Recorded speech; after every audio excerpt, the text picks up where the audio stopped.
I think I'm looking at 323, and then it gets me excited. Not 332 though. That's stinky dinky. Let's do senior.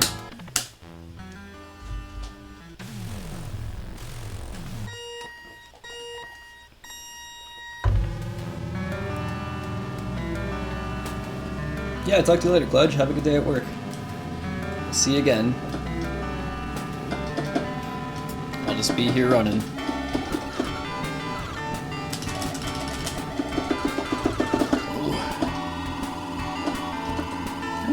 Oh, forgot about this background. I haven't run senior in a while. Senior used to be my jam. I like those mature courses.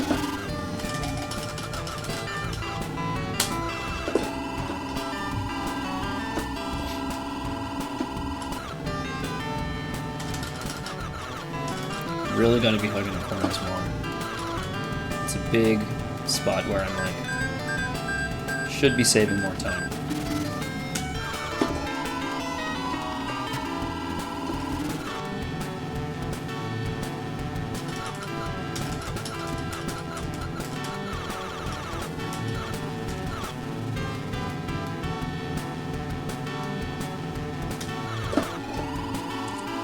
Yeah, that's pretty good. I think senior is probably, for learning to hug the corners, senior is probably the best course to practice that. Junior is pretty good too, to be honest, but yeah, if I want to practice that, maybe I should just run senior more, because it's, these first two sections especially, they give you so much. It's like these really long, easy curves where you just got to keep making tiny adjustments.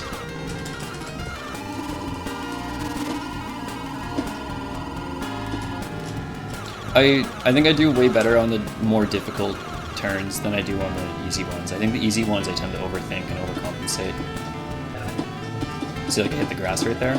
Ah! Okay. That's close.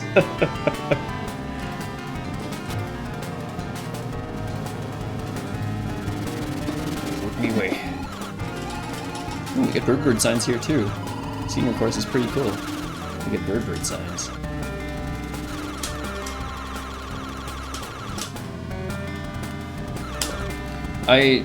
Rev 0 might not have different courses. That's another thing I have to, yeah. Might have to check that, because when I used to run this, I feel like this is the same layout. This is the one I'm most familiar with. I could have been running Rev 0 though, and I just forgot. So I don't know.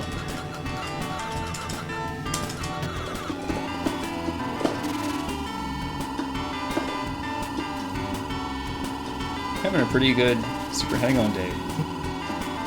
Last time I played, I got pretty tired pretty quickly. We streamed at night. I'm nice and fresh when we stream in the afternoon. Afternoon bruvy is an awake bruvy. I woke up this morning and like, yo, I went to bed last night, right? And I, like, upon my usual business, and what did I do? I had like one coffee all day. I usually have a couple, but I smoked a lot more weed than usual. And before bed, I went to bed like hella early. I don't even think it was like midnight yet, but I ate like a third of a jar of kimchi just right out of the jar with chopsticks, and I just like went to sleep. I just wanted some kimchi real bad. I was kind of hungry and I wanted kimchi. I didn't want to cook anything. Just ate a third of a jar of kimchi real quick. It was yummy though, I love kimchi. That's a good bedtime snack if you ask me. It's nice and light. I slept soundly all night. All night. I didn't wake up once. I don't usually get an amazing sound sleep like that. I'm pretty bad for like waking up in the middle of the night, and I think I'm even worse for not sleeping for as long as I mean to or would like to. I end up falling asleep late and waking up intermittently, and I wake up too early too. I tend to wake up really early in the morning for like no reason. Like I'll sleep with the window with the blinds drawn, and I'll either sleep in silence or with white noise, and I'll still wake up at like 4 a.m. and again at like 7, and then I'm just up. But last night, no, I went to bed like kind of early, ate all that kimchi, and I woke up at like almost 10 a.m., which is awesome. I got to sleep in a little bit. I woke up at like, I think I woke up at 7 or 6 and I took a piss and then I went back to bed and then I slept till like almost 10. But like still, that's a lot more sleep than I usually get. And even after I woke up that first time, I would have gotten a lot of REM sleep. So that's pretty deadly.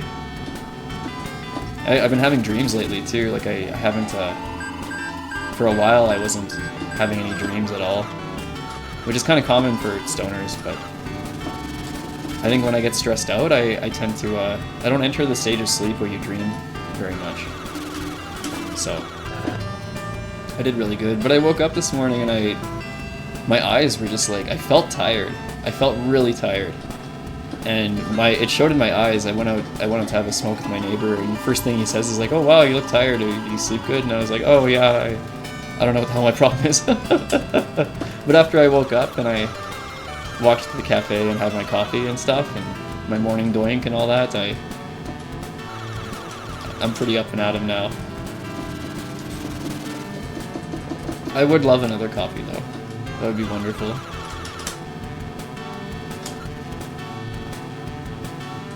Trying not to go to the cafe again though.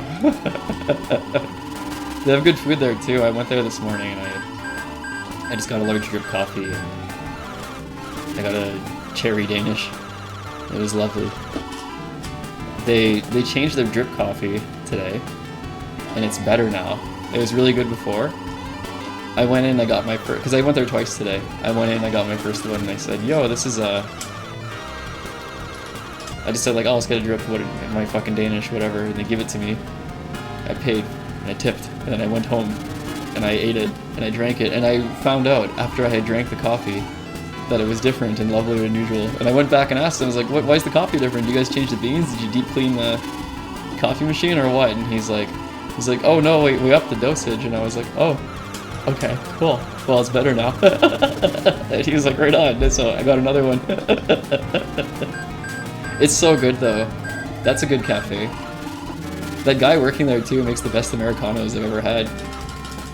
I went there another time when someone else was working and it was kind of too watery. And I was like, "Oh, okay, I'll just ask for the..." Like, I didn't say anything, but I just thought to myself like, "Oh, okay, just ask for Americanos when he's working." He makes them awesome. I appreciate a good barista. I don't know about you guys. Cause like, same with bartenders and like servers at restaurants and stuff. If you find a place you like and they have like they have like a consistent worker who's just really good, just gets along with you, it's like, oh, you better appreciate the hell out of them. Those are harder to come by than you think, especially in big cities, because a lot of people just get those jobs because they need money. When you get someone who's actually really skilled and actually putting in extra effort, it makes such a difference. I used to frequent a bar that I didn't really care for because I would go because they had an open mic night, and the servers and bartenders were like, the servers were hit or miss, but they had this one bartender there who was just the coolest guy ever, and he was really nice, so he was a big part of the reason I kept going back. They had the best sound guy ever too. That sound guy was the best. But I mean, if it weren't for them, like I probably wouldn't even like going, because I didn't really care for the crowd there too much either. For the most part, there were some cool people, but yeah, the good staff just really made a difference. People used to say that at the dispensary I worked at too, because we actually we would actually try all the products and knew what to recommend, and the whole staff had pretty diverse knowledge too. Like if I didn't know something, someone else would. If they didn't know something, I might. If you ever go into there's been too many times in my life where I've gone into a dispensary and I just said like, "Hey, do you have any good indica pre-rolls?" And it's like someone brand new and they have to open every drawer and read all the packaging. It's like, all right, well, I could have probably if you give me the menu, I can just do it.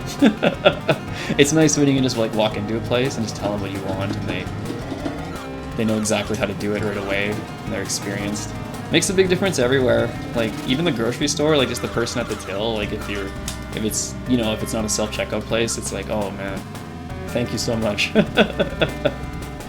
I wish the gratuity system worked better, like for tipping, because a lot of people just don't, and like a lot of people just disagree with the whole concept.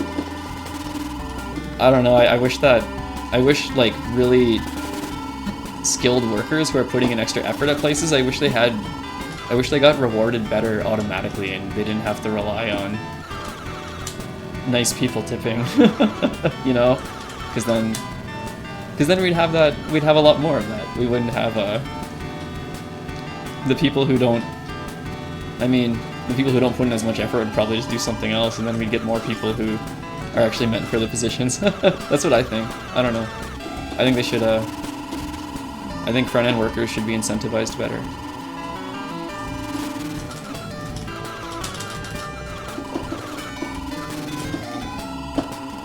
It's really weird that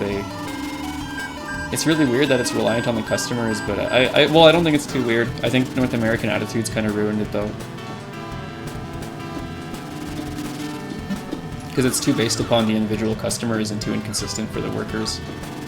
If you've ever served tables, or bartended, or done anything where you just make a lot of tips throughout the day, and a lot of your earnings are dependent upon making those. I've served tables before, and like, sometimes you get a guy who just tips like $100 just for no reason, and then other days you make like, you just get like, everyone comes in, they just want like a coffee, and you end up making like $2 in tips versus like $200 the one day, and it's just like, wow, okay, well, way she goes, you know. Sometimes you win, sometimes you lose. If anyone watching right now is ever thought about trying to serve tables or something, do it around Christmas. Because everyone books Christmas dinners at places. And you make so many tips. You always have like the boss paying for everybody, and he's trying to be deadly and show off, and he'll give you like a big like 20% tip, even if you just did like okay. It's awesome. And it's always like a huge bill, so like 20% tip on a huge bill like that, it's always like, wow. I loved Christmas. Favorite thing about Christmas is getting tips at the restaurant. I don't do that anymore though. I haven't served at a restaurant in a long time.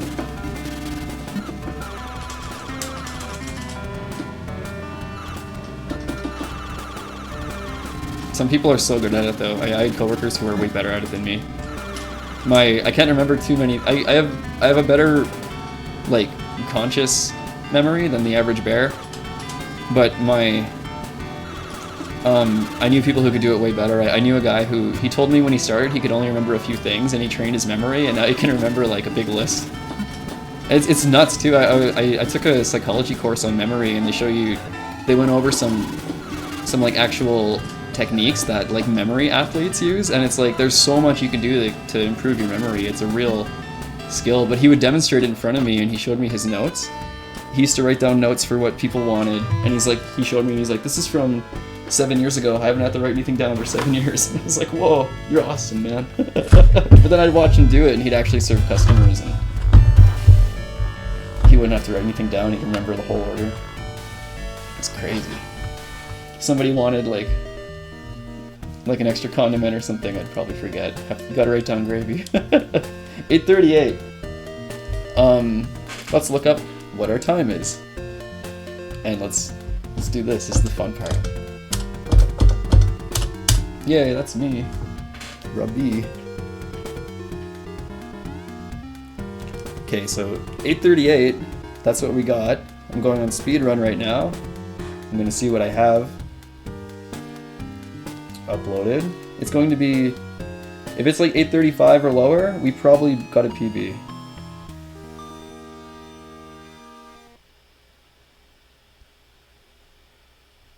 So my time is, oh, that was a PB. We've just PB'd by a lot. My old PB was 8 minutes and 40 and a half seconds after adjustment. We just got 8:38 before, so that's gonna, whoa, that's a big PB. That's pretty cool.